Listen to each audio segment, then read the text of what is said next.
Good morning dear students. तो आगे बढ़ते हैं। इस लेक्चर में हम क्या देखेंगे, interference due to transmitted light in thin film. ठीक है, तो वही डायग्राम है, बिल्कुल वही तरीका है। ये हमारी क्या रहेगी, डायग्राम मैंने पहले बना दिया एक बार, थोड़ा टाइम बच जाए अपना। ये हमारी है ट्रांसमिटेड लाइट। ठीक है, तो अब बस इंटरफेरेंस देखना है तो आपको क्या देखना पड़ेगा, पथांतर निकालना है तरंग 1 और 2 के बीच। ठीक है, तो पथांतर निकालने डायग्राम तो बिल्कुल ही सिंपल वही है।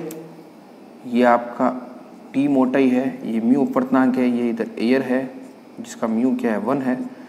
अब पथांतर कैसे निकालोगे, सीधा सा तरीका है, आप क्या करोगे, यहाँ से इस पर एक लंब डालोगे।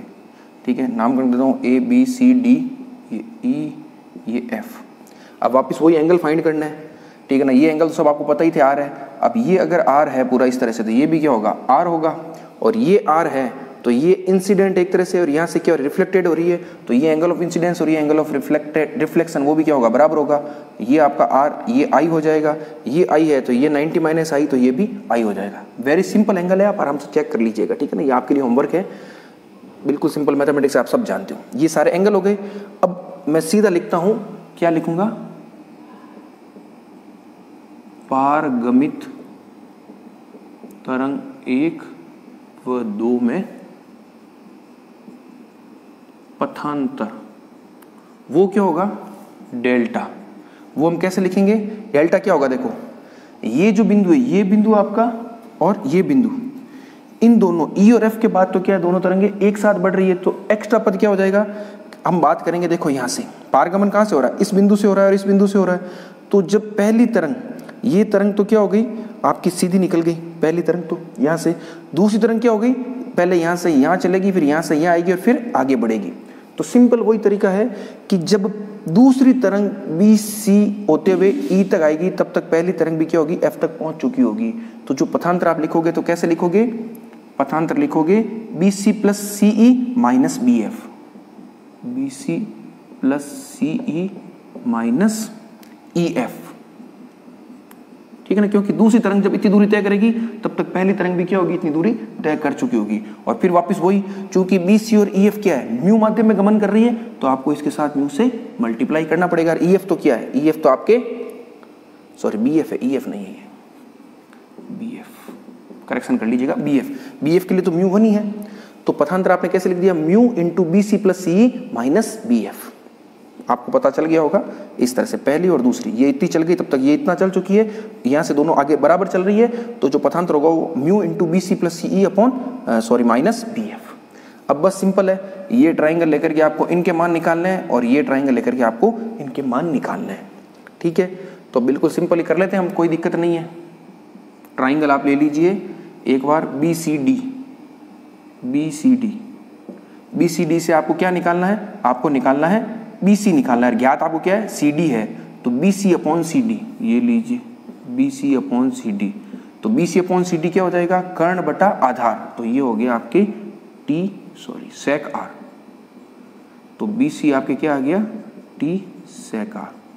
उसी प्रकार से आपको एक बार BD भी फाइंड कर लीजिए, तो BD क्या हो जाएगा आपका, BD है लंब और यह है आधार, तो लंब बटा आधार क्या होता है आपका, tan R। तो मैं सिंपल सा सीधा लिख देता हूं, BD is equal to T tan R।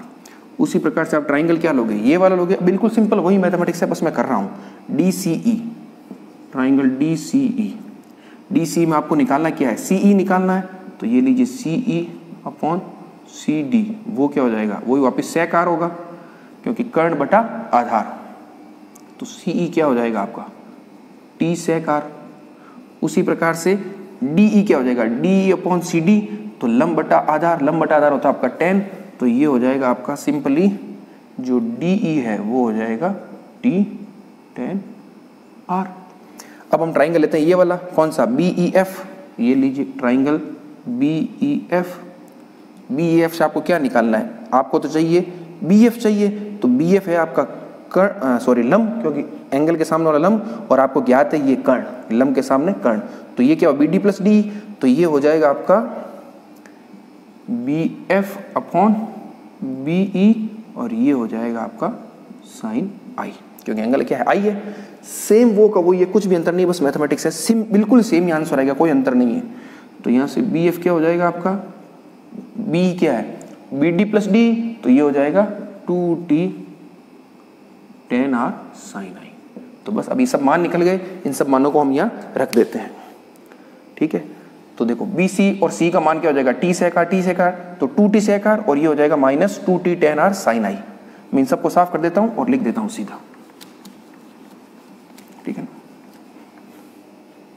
ये हो जाएगा आपका delta is equal to mu 2t sec R minus 2t tan r sin i। वापिस वही स्नेल का नियम क्या था आपको पता है, mu is equal to sine I upon sine R, और इस सेक आर को कॉस आर लिखोगे, ये लीजिए 2 mu T common, sorry 2 mu T, ये हो जाएगा आपका कॉस आर माइनस 2t, ये sine R upon cos are, और ये हो जाएगा म्यू साइन आर।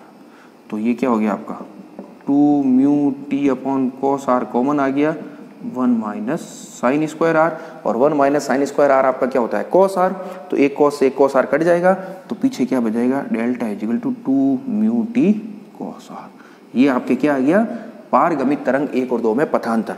अब यहाँ पाई चेंज वाला कोई फैक्टर नहीं है, क्यों नहीं है, क्योंकि देखो परावर्तन कहाँ पर हो रहा है, परावर्तन हो रहा है केवल इस बिंदु पर, इस बिंदु पर ही तो हो रहा है, बाकी तो आगे पारगमन है पूरा। तो इस बिंदु पर परावर्तन हो रहा है, तो ये बिंदु कैसा है, ये बिंदु नो पाई चेंज वाला है। क्यों, क्योंकि ऊपर है म्यू इजिकल टू 1.5 और नीचे है 1, तो ये सघन से विरल माध्यम में आ रही है, विरल से सघन में नहीं जा रही है। कहाँ से आ रही है, सघन से विरल में आ रही है, यानी जिस पृष्ठ से परावर्तन हो रहा है वो कैसे माध्यम का पृष्ठ है, विरल माध्यम का पृष्ठ है। इसलिए इस बिंदु पर आप क्या लिख सकते हो, नो पाई चेंज। तो इसलिए पथांतर में आपको कोई एक्स्ट्रा टर्म नहीं आएगी। तो ये जो पथांतर निकाला है वही क्या है, इफेक्टिव पथांतर है तरंग 1 और 2 में। तो ये हमने क्या निकाल लिया, पारगमित तरंग 1 और 2 में पथांतर। बस, तो आगे बढ़ते हैं। आगे अब हमें क्या करना है, पथांतर आपको एक दफा पता चल गया तो आपको संपोषी और विनाशी व्यतिकरण के लिए शर्तें लिखनी है। तो चलो एक और पथांतर यहाँ लिख देता हूँ, 2 म्यू टी कॉस आर। अब हम अगला करते हैं संपोषी व्यतिकरण के लिए, ये लीजिए संपोषी व्यतिकरण। संपोषी व्यतिकरण में आपको पता है पथांतर किसके बराबर होता है, डेल्टा इजिकल होता है एन लैम्बडा, या एन होता है 0 1 2 इस तरह से। तो ये लीजिए 2 mu t cos r is equal to n lambda. ये आ गया आपके किसमें, संपोषी व्यतिकरण के लिए शर्त आ गई। अब हम आगे देखते हैं, मैं स्पीडली कर रहा हूं क्योंकि इसमें कुछ भी नया नहीं है, बिना टाइम वेस्ट किए बिल्कुल सीधा सीधा कर रहे हैं, ठीक है ना। आप आराम से, बिल्कुल सिंपल है। विनाशी व्यतिकरण, विनाशी व्यतिकरण में क्या होता है, delta is equal to delta is equal to n minus half lambda, या एन इजिकल टू 1 2 3 इस तरह से होता है। तो ये लीजिए 2 mu t cos r is equal to n minus half lambda.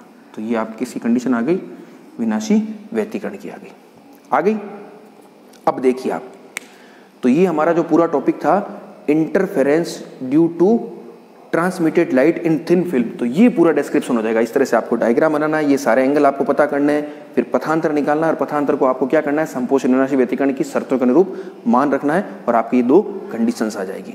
तो ये क्वेश्चन आपसे पूछा जाता है, बड़ा क्वेश्चन अलग अलग ही पूछते हैं, पूरा इस तरह से एक साथ तो पूछेंगे नहीं, अलग अलग पूछते हैं कि किसी पतली फिल्म के लिए परावर्तित तरंगों में व्यतिकरण प्रतिरूप की विवेचना कीजिए, तो आपको पूरा वो करना है। किसी पतली फिल्म के लिए पारगमित तरंगों में व्यतिकरण की विवेचना कीजिए, तो आपको इस तरह से पूरा करना है। फिर एक क्वेश्चन ये भी पूछा जाता है कि पतली फिल्म के लिए जो आपको परावर्तित तथा पारगमित तरंगों के लिए व्यतिकरण प्रतिरूप प्राप्त होता है वह एक दूसरे के पूरक होते हैं। याद कीजिए, मैंने शब्द क्या बोला है, पतली फिल्मों के लिए जो परावर्तित तरंगों में और पारगमित तरंगों में जो व्यतिकरण प्रतिरूप प्राप्त होते हैं वो एक दूसरे के पूरक होते हैं, कॉम्प्लीमेंट्री होते हैं। अब वो कैसे होते हैं उस चीज को आप नोट कर लीजिएगा, मैं बता देता हूं आपको। मैंने जो शब्द बोला है ना उस लाइन को मैं लिख देता हूं, वेरी इंपॉर्टेंट है वो भी। एक छोटा क्वेश्चन कभी कभी पूछ लिया जाता है, छोटा क्या है हिसाब से तो सबसे बड़ा क्वेश्चन ही वही है, क्योंकि उसमें आपको क्या है, परावर्तित और पारगमित दोनों के लिए कंडीशन फाइंड करनी है। मैंने क्या बोला है, एक लाइन बोली है, लिखना ज्यादा जरूरी है, पतली फिल्मों फिल्म लिख देते हैं, पतली फिल्म के लिए परावर्तित तथा पारगमित तरंगों से प्राप्त व्यतिकरण प्रतिरूप परस्पर पूरक होते हैं या कॉम्प्लीमेंट्री होते हैं। कॉम्प्लीमेंट, ठीक है ना, ये वेरी इंपॉर्टेंट, ये पूछ जाता है। सिद्ध कीजिए कि पतली फिल्मों के लिए परावर्तित तथा पारगमित तरंगों से प्राप्त व्यतिकरण प्रतिरूप परस्पर पूरक होते हैं। अब इस पूरक का क्या मतलब है मैं आपको समझाता हूं। ये दोनों कंडीशन आपने किसके लिए लिखी है?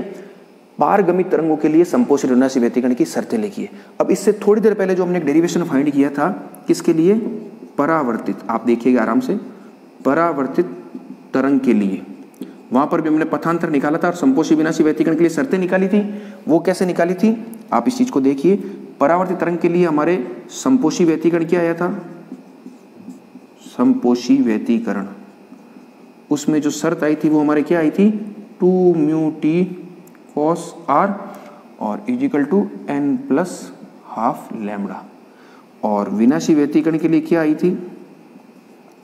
विनाशी व्यतिकरण इसके लिए क्या आई थी? और यहां पर आपके n क्या था? n था 0 1 2 3। n को भी n हमेशा साथ में नोट करते रहिए आप।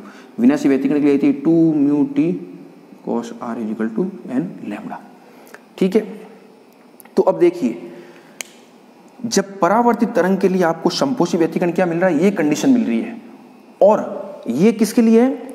पारगमित तरंग के लिए। ये हम किसके लिए बात कर रहे हैं? ये जो दो कंडीशन है आपकी, ये वाली पूरी, ये किसके लिए है? पारगमित तरंग के लिए है। तो देखिए पारगमित तरंग, अब ये n प्लस हाफ और n माइनस हाफ में कोई अंतर नहीं है, क्योंकि यहाँ पर n 0 है। अगर आप n इजिकल टू 1 रखोगे तो ये क्या हो जाएगा? n इजिकल टू 1 रखोगे तो यहाँ पर माइनस का फैक्टर आ जाएगा, क्योंकि n 0 रखोगे तो पहला पद क्या आएगा? हाफ लैम्बडा, या n 1 रखोगे तो पहला पद क्या आएगा? Half lambda. n is equal to 1 रखोगे तो दूसरा पद क्या आएगा? 3/2 लैम्बडा, या n इजिकल टू 2 रखोगे दूसरा पद क्या आएगा? 3/2 लैम्बडा। n में कोई अंतर नहीं है, यानी ये और ये दोनों क्या बराबर एकदम सेम है। तो अब सेम देखो कि जो कंडीशन आपको परावर्तित तरंग के लिए संपोषी व्यतिकरण में मिल रही है, वही कंडीशन आपको पारगमित तरंग के लिए विनाशी व्यतिकरण में मिल रही है। और ठीक उसी प्रकार जो कंडीशन आपको परावर्तित तरंग के लिए विनाशी व्यतिकरण में मिल रही है, वही कंडीशन आपको पारगमित तरंग के लिए संपोषी व्यतिकरण में मिल रही है। तो इसलिए हम कहते हैं कि एक दूसरे के पूरक हैं, कि जब परावर्तित तरंग में जहां जिन जिन बिंदुओं पर आपके संपोषी व्यतिकरण होगा, ठीक उसी समय या उन्हीं बिंदुओं पर पारगमित तरंग के लिए क्या हो जाएगा? विनाशी व्यतिकरण। और जिन बिंदुओं के लिए परावर्तित तरंग में विनाशी व्यतिकरण होगा, उन बिंदुओं के लिए पारगमित तरंग में संपोषी व्यतिकरण हो जाएगा। तो इस तरह से आपको इसको दिखाना है। और ये एक तरह से ऊर्जा संरक्षण के नियम पर ही आधारित है, क्योंकि जब एक में संपोषी व्यतिकरण हो रहा है, यानी ऊर्जा का मान बढ़ रहा है, तो उसी क्षण क्या हो जाएगा? दूसरी तरंग में विनाशी व्यतिकरण होगा तो ऊर्जा का मान घट जाएगा। तो रिजल्टेंट जो एनर्जी होगी वो क्या रह जाएगी? कंजर्व रह जाएगी। तो ये आप इस लाइन को जो मैंने लिखा था समझ गए होंगे आप। इसी तरह से करना है, जब ये क्वेश्चन आए तो दोनों को पूरा निकालना है। फिर एक तरफ आप परावर्तित तरंग के लिए इन दोनों कंडीशन को लिखिए, फिर एक दूसरी साइड आप क्या लिखिए? पारगमित तरंग के लिए दोनों कंडीशन लिखिए, और फिर निष्कर्ष लिखिए। आप निष्कर्ष कैसे लिखोगे? उपरोक्त से स्पष्ट है कि परावर्तित तरंग के लिए संपोषी व्यतिकरण जिन कंडीशन से प्राप्त होता है, उसी स्थिति में पारगमित तरंग में आपको विनाशी व्यतिकरण प्राप्त हो रहा है, और परावर्तित तरंग के लिए जिन स्थितियों में विनाशी व्यतिकरण प्राप्त हो रहा है, उन्हीं स्थितियों में पारगमित तरंग के लिए संपोषी व्यतिकरण प्राप्त हो रहा है। अतः हम कह सकते हैं कि पतली फिल्म के लिए परावर्तित तथा पारगमित तरंगों से प्राप्त व्यतिकरण प्रतिरूप परस्पर पूरक होते हैं, और यह ऊर्जा संरक्षण के सिद्धांत के भी अनुरूप है। तो इस तरह से ये एक टॉपिक था जो हमारा कंप्लीट हो गया। मेरे हिसाब से 3-4 लेक्चर हो गए। तो ये पूरा टॉपिक आपके वेरी इंपॉर्टेंट है। और जैसा मैंने आपको पहले बताया था, जब आप 3-4 लेक्चर पूरे सुन लोगे तब आपको ये टॉपिक पूरा क्लियर हो जाएगा। हमने एक एक चीज को बिल्कुल बोर्ड पर लिख करके किया है, तो बिल्कुल ये क्लासरूम की तरह ही आपके टॉपिक चला। अब हम नेक्स्ट टॉपिक अगले लेक्चर में देखेंगे। इस टॉपिक को यही समाप्त करते हैं। Thank you.